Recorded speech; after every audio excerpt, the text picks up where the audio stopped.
વાઘોડિયા જીઆઈડીસીમાં બપોરે આગ લાગવાની ઘટના બનવા પામી હતી. વેસ્ટ કચરાના રિસાયકલિંગ પ્લાન્ટમાં આગ લાગવાની ઘટના બનવા પામી હતી. એલએનજી ગેસ કંપનીની બાજુમાં આવેલું છે ડમ્પિંગ સ્ટેશન. વડોદરા ફાયર ફાઇટરની ટીમ, પારુલ યુનિવર્સિટીની ફાયર ફાઇટર ટીમ, ગેલ ઇન્ડિયા લિમિટેડની ફાયર ટીમની મદદ લેવાઈ.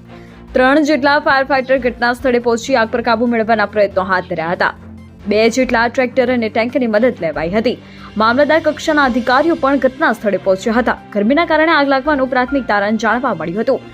જ્યાં આગની ઘટના બની હતી તેને બિલકુલ બાજુમાં એલએનજી ગેસ બનાવતી કંપની પણ આવેલ છે. જો આ કંપનીમાં આગની અસર થઈ હોત તો મોટી ઘટના બની શકે તેમ હતું. ત્યારે જીઆઈડીસીમાં આવેલ કચરાનું ડમ્પિંગ સ્ટેશન કાયદેસર છે તો તપાસનો વિષય બનવા પામ્યો હતો.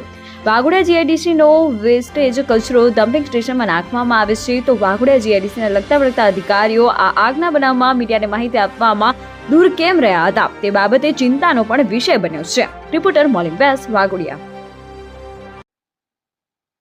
વડામણીબાગ કંટ્રોલ રૂમમાં અહીંયાથી કોલ મળતા પાણીગઢ ફાયર સ્ટેશનથી સ્ટાફને ગાડી સાથે રવાના થઈ તાત્કાલિક વાઘોડિયા જીઆઈડીસીમાં આગના સ્થળે આવીને એલએનજી કંપનીની બાજુમાં કચરાની અંદર આગ લાગેલી હતી. એની અત્યારે કામગીરી ચાલુ થઈ છે.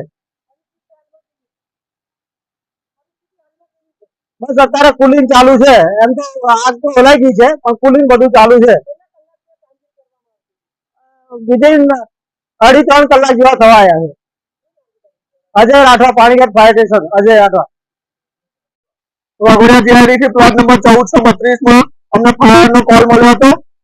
4 વાગ્યાની અરાઉન્ડ અમે 4 ને 5, 4:10 સુધીમાં કોલ પર આવ્યા અને અમારા ફાયરની ટીમે પારુલ યુનિવર્સિટીના ફાયર ટેન્ડર અમે ફાયર ફાઇટિંગ કન્ટિન્યુ કર્યું. અત્યાર સુધીમાં અમે છેલ્લા 4 વાગ્યાથી કન્ટિન્યુઅસ 5 કલ આઉટ લીધા છે અને ફાયર ફાઇટિંગ કન્ટિન્યુઅસ છે.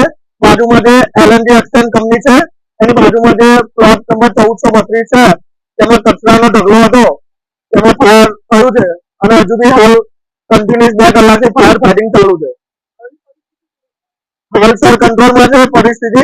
જેસીબી થી કચરાના ઢગલાને ખસેડવામાં આવે છે અને જોડે અમે ફાયર ફાઇટિંગના એપોલો છે, ગેલ કંપની અને કોર્પોરેશનમાંથી જે ફાયર ટેન્ડર આવ્યું છે તે અત્યારે હાલમાં પાણી મારીને કુલિંગ કરવાનું કામ ચાલુ છે અને જેસીબી ખસેડવાનું કામ કરે છે.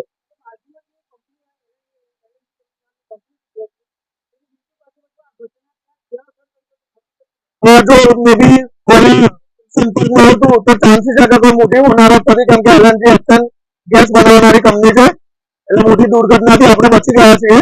હાલ પરિસ્થિતિ કંટ્રોલમાં છે. મારું નામ Utpal Patel, fire and safety officer at Parul university.